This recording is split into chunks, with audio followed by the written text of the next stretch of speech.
Donc, pour l'exercice 2, mouvement d'un skieur. Donc, on va étudier le mouvement d'un skieur. On donne la valeur de G égale 10 mètres secondes moins 2. On néglige ici l'action de l'air. Grand 1, mouvement du skieur sur le plan incliné. Donc, on va étudier le mouvement du skieur sur la partie inclinée, la partie A, B. Un skieur de masse M est égal à 80 kg et de centre d'inertie G glisse sur une piste notée AB. De longueur, L est égale à 40 mètres, incliné d'un angle, bêta est égal à 45 degrés avec le plan horizontal. Donc le plan incliné AB est incliné d'un angle bêta par rapport à l'horizontal. Voir figure. Donc c'est ça la figure pour la partie A. Le skieur part du point A avec une vitesse VA. Donc au point A, la vitesse initiale notée VA, et arrive au point B avec une vitesse VB égale 25 mètres secondes moins. Au cours du glissement sur la partie AB, les forces de frottement sont modélisées par F de sens opposé au sens de mouvement et d'intensité constante, F est égal à 100 newtons. Donc pour la question A, question 1, en appliquant la deuxième loi de Newton, établir l'équation différentielle vérifiée par la vitesse Vg de centre d'inertie G.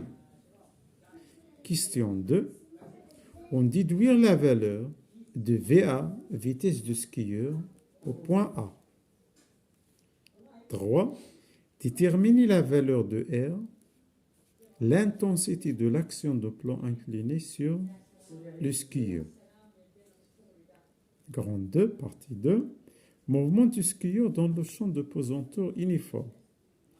Le skieur arrive au point C. Ici, le point C, lorsque le skieur arrive au point C, situé à une altitude H est égale à 6 mètres. Donc, vous voyez la distance H est égale à 6 mètres avec une vitesse VC. Donc, au point C, on a la vitesse CVC. Faisons un angle alpha est égal à 20 degrés avec l'horizontale. Et de valeur VC est égale à... Donc, on va prendre en considération que la vitesse au point B, c'est la vitesse au point C.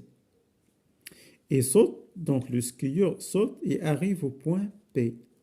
Après une durée de TP est égale à 3,45 secondes. Donc le skieur, lorsqu'il arrive au point C, il saute, il arrive au point C après une durée de 3,45 secondes. On choisit comme origine des dates t égale à 0 l'instant où le skieur est au point C. Donc ici, t égale à 0, le skieur est au point C. On suppose que le skieur est en chute libre et on étudie le mouvement de centre d'inertie du skieur dans le repère R, O et G considéré comme Galilée. Donc, question 1. Par application de la deuxième loi de Newton, établir les expressions numériques des équations horaires x de t et y de t de centre d'inertie G du skieur. 2. On déduire l'équation de la trajectoire de mouvement. 3. Déterminer les coordonnées de point maximum F atteint par le skieur. 4. Déterminer la distance D est égale à OP. Donc la distance OP et la valeur de l'angle de phi. La dernière question. Calculer les coordonnées de vecteur vitesse VG au point P. On déduire la valeur de VP. Donc, on vous demande de déterminer la vitesse au point P, la vitesse au point P, donc les coordonnées de la vitesse au point P, puis la valeur de la vitesse lorsque le skieur tombe au point P. la solution, donc pour la partie 1, l'étude de mouvement sur le plan incliné AB. Donc le système à étudier ici, c'est le skieur. Le repère, on va choisir un repère noté AX, AY. Le bilan des forces, le poids, P. Force de frottement F, il s'oppose au mouvement. Et Rn, la réaction normale. Donc on va faire un schéma. On va représenter les axes AX, AY. Donc l'étude de mouvement dans le repère AX, AY. Donc, je applique la deuxième loi de Newton, la somme des forces. J'écris P plus Rn plus F est égal à MAG. On va faire la projection sur l'axe AX. Donc, j'écris Px, Rnx, Fx est égal à MAGx. Vous voyez Px ici, c'est la projection de P sur l'axe OX. Px, c'est mg sinus de alpha. Pour Rn, la projection de Rn sur l'axe AX, c'est 0, étant donné que Rn il est perpendiculaire à AB. Pour F, la projection de F sur l'axe AB, F il est collinéaire, ou bien c'est sur l'axe AB, donc Fx, c'est moins F, est égal à M AGX. Donc, AGX, c'est la dérivée de V Gx sur D de T. On va diviser par M. Donc, on trouve G. Pardon, ici, c'est l'angle bêta. Ici, on a noté l'angle bêta, pas alpha. Donc, D de Vx sur D de T, c'est G sinus de bêta moins F sur M. Donc, ça, l'équation différentielle vérifiée par VG. Donc, j'écris D de VG sur D de T est égal à G sinus bêta moins F sur M. Donc, c'est ça l'équation différentielle. Étant donné que le mouvement se fait sur la partie AB, donc c'est un mouvement rectiligne, donc ce n'est pas la peine de faire la projection sur l'axe AY. La question 2, on vous demande de déduire la valeur de la vitesse au point A, sachant que la vitesse au point B, c'est V. Donc d'abord, il faut savoir la nature du mouvement sur la partie A. On a déjà calculé, d'après la question 1, exprimé l'accélération AG, D de VG sur D de T, ça représente l'accélération. Puisque l'intensité F constante, la masse constante, donc on peut dire que l'accélération AG est constante. Donc le mouvement est rectiligne, uniformément varié. Donc le mouvement du skieur sur AB, c'est un mouvement rectiligne uniformément varié. L'équation de vitesse, donc pour un mouvement rectiligne uniformément varié, Vgx, c'est hgxt plus v0x. Ici, v0x, il représente Va. Le skieur part du point A avec une vitesse initiale notée Va. La deuxième équation horaire, qui caractérise un mouvement rectiligne uniformément varié, x de t, c'est 1 demi hgxt au carré plus v0xt plus x0. Donc x0 ici est égal à 0. x0, c'est l'abscisse de point A à t égale à 0. Étant donné qu'on a choisi A, c'est l'origine de repère, donc x0 est égal à 0. V0 c'est Va, donc j'écris x de t, c'est 1 demi hgt au carré, plus Va fois t. Donc on aura deux équations qui caractérisent un mouvement rectiligne uniformément varié, équation 1 et équation 2. Au point B, donc lorsque le skieur arrive au point B, de l'équation 1, on écrit VB, c'est AG TB plus VA. Donc, de l'équation 1 au point B, la vitesse du skieur notée VB. TB représente la durée du parcours de A jusqu'à B.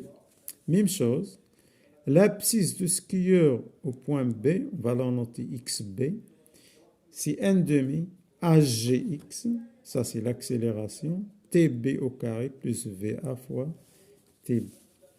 Donc XB, c'est 1,5 HGX. Ici, on va remplacer TB de la première équation par VB moins VA sur HGX au carré plus VA fois TB, c'est VB moins VA sur HGX. Donc, après simplification, étant donné que XB, c'est AB, en général, XB moins XA, c'est la distance AB. Donc, on va remplacer XB par AB. Et après simplification, on trouve la relation VB au carré moins VA au carré, c'est 2HGX fois la distance AB, qui est notée ici AB, c'est L. Donc, on note la distance AB par L. Donc, l'application numérique, VA, la racine carrée, donc on trouve une valeur de 12,62 mètres par seconde. Donc, c'est ça la vitesse au point B. La vitesse au point A, la vitesse initiale, c'est 12,62 mètres par seconde. Donc, pour la question 3, déterminer la valeur de R, l'intensité de l'action de plan incliné. Donc, R, la réaction de plan incliné, c'est la somme de la réaction normale plus la réaction, la force de frottement, notée F, donc en vecteur R, c'est Rn plus F, c'est-à-dire on peut décomposer la réaction R de plan incliné en deux composantes, la réaction normale et la réaction tangentielle, Rn plus F. Donc, du point de vue intensité R, c'est la racine carrée de Rn au carré plus F au carré. Pour déterminer Rn, on va faire la projection de la deuxième loi de Newton sur l'axe AY. Donc, j'aurai Py plus Rn, Fy est égal à 0, est égal à 0. Pourquoi ici est égal à 0? Parce que le mouvement ne se fait pas sur l'axe AY. C'est-à-dire ici, GY, AG, l'accélération AGY, il est égal à 0. Le mouvement ne se fait pas sur l'axe Y. PY, c'est moins mg cosinus bêta plus Rn est égal à 0. Donc, Rn, c'est mg cosinus bêta, d'où la valeur de R, c'est la racine de mg cos bêta au carré plus f au carré. Application numérique, R est égal à 574,45 newtons. Donc, l'intensité de la réaction de plan incliné sur le skieur est de 574,45.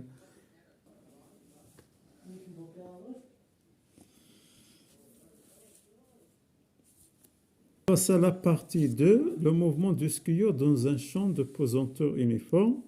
Donc, on va considérer que la seule force qui s'exerce sur le skieur lorsqu'il arrive au point C est le poids. Donc, la seule force qui s'exerce à partir du point C sur le skieur est le poids P. Donc, on applique la deuxième loi de Newton. P, le poids P est égal à M fois l'accélération AG. Donc, étant donné P, si M fait G, on peut simplifier la masse. Donc, l'accélération AG de skieur est égale au vecteur accélération de pesanteur G. On va faire la projection sur l'axe OX et l'axe OY.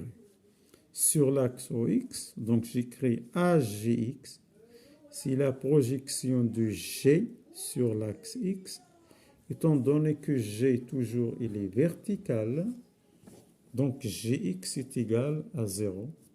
Donc Hgx est la dérivée de Vgx sur d de t.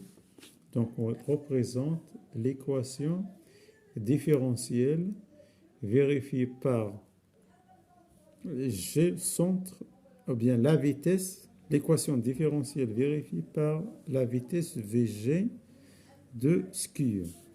Étant donné que la vitesse d de Vgx sur d de t est égale à 0, donc Vgx, c'est Vcx est égal à Vc cosinus de alpha. Donc x de t, c'est Vc cosinus de alpha t plus x0. Ici x0, c'est xc, il est égal à 0. Donc on peut négliger x0. Donc l'équation horaire x de t, c'est Vc cos de alpha fois t. Donc l'application numérique, x de t est égal, on remplace la valeur de Vc, la valeur de alpha, donc on trouve une valeur, x de t c'est 23,5 fois t. Sur l'axe OY, donc de la même manière, AGY est égal à GY, c'est moins G. Donc, on va déduire d de Vgy sur d de t est égal à moins g. d de Vgy sur d de t égale à moins g. Donc, c'est-à-dire Vgy, c'est moins gt plus Vc sinus de alpha. En général, Vgy, c'est Hyt plus V0y. Ici, V0y, donc d'après le schéma, il représente la projection de Vc sur l'axe OY. Donc Vcy, c'est Vc sinus de alpha. Y de t, c'est moins 1 demi gt au carré, plus Vc sinus de alpha, plus y0. Ici, vous voyez y0 d'après l'exercice, c'est h. y0, c'est yc. Il est égal à h. Donc l'équation horaire y de t, on peut l'écrire sous la forme moins 5t au carré plus 8,55t plus 6. On passe à la question 2, l'équation de la trajectoire. On vous demande l'équation de la trajectoire. Donc pour la question 2, on vous demande l'équation de la trajectoire de mouvement. Donc l'équation y en fonction de x, c'est ça ce ça veut dire l'équation de la trajectoire. Donc on va utiliser les équations horaires de mouvement. X de t, 23,5t. Donc on va calculer, bien exprimer t, c'est x sur 23,5. On a l'équation horaire y de t, c'est moins 5t au carré plus 8,55t plus 6. Donc on va remplacer t par l'expression x sur 23,5. On remplace t. Donc on trouve y, moins 9,3x carré plus 0,36x plus 6. Donc c'est l'équation de la trajectoire. On passe maintenant à la question 4. Déterminer les coordonnées. Pardon, la question 3. Déterminer les coordonnées de point maximum F atteint par le skieur. Donc le point F, le point maximum, qu'on appelle aussi le sommet de la trajectoire, ou bien on l'appelle la flèche de la trajectoire. C'est le point qui caractérise la trajectoire de mouvement.